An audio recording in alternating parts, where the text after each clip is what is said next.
Hello, this is my DIY tropical themed pond, and that's my daughter sat next to it with her feet in the summer. It looks amazing, stylish, contemporary, and it fits just right in my tropical garden. I'm going to show you how to make it in this video, so watch till the end and you can have one of these in your garden right next to your summer house. So the idea behind this was to have the summer house kind of overhanging the pond, so it looked like the summer house was floating on stilts above a lake. So that was the idea. So the location of the pond was going to be in the front of this. Not too big. I think it's about 2.5 meters by 600 millimeters. So just the right size to fit there in the area that I've just highlighted. So that was the plan. I marked up the soil where I was going to dig. First measured it out, and then got my shovel in and scored the grass. I went about 3 inches down, scored the grass all the way around the pond area, as you can see in the images. So the first thing you want to do is take that turf off. So 3 inches down, get your shovel in and just remove the top layer of turf and get that bagged up. Get that out of the way. And then proceed to dig out your pond, which is the exciting bit, but also very hard work. I mean, you're going to do some exercise, you're going to sweat, you're going to be a stone lighter. So there's lots of positives digging this pond out. You know, it's not just a pond, it's also health and fitness. I concentrated at one end to get the depth, and it gives me something to work to for the rest of the pond. The depth was 2 foot, that's what I aimed for. It's kind of a safe depth for a pond and the minimum you should have, just so the water doesn't freeze, because you don't want frozen water in the winter because it'll kill your fish. So we've got the 2 foot there, as you can see, and then we just continued with the rest of the pond, started at the other end and worked to meet in the middle, and just carried on digging that soil out. I decided to tier the pond down from shallow to deep, just because I felt like the pond was big enough and we wanted a bit of a shallow area for plants up top anyway. Got a couple of helpers to start bagging up the soil. And one thing, a little tip, when you bag up the soil, don't take it to the tip, put it on your drive, put it on Facebook Marketplace and just list it as free soil, because people like to fill the planters up with this. As long as it's decent soil, you know, people will come to your drive, collect your soil and take it away for free. So a little tip there for you. So with my hole dug out, I then went round the pond and cleared the grass, the turf away for the slabs, because I'm going to put a border of the natural sandstone slabs there. You can see them on the left. I'm going to use the same slabs and put that around the pond. So I've just taken the turf away in preparation for that. And I've also lined the pond with carpet. So I had some thick carpet in the garage that had been out of one of the bedrooms.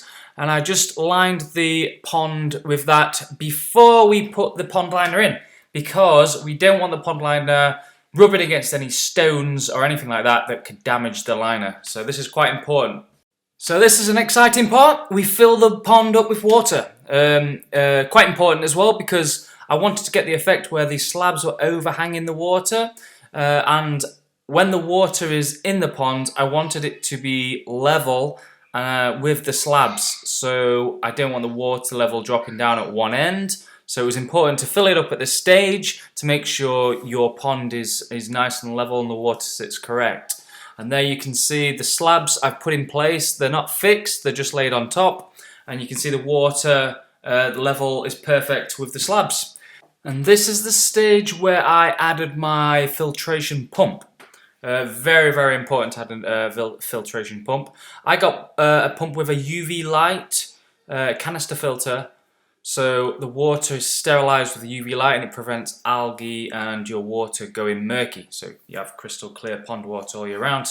I'll just show a picture of the pump that I fitted. It's the Pond Expert 4500. You get a separate pump, canister and the pipe.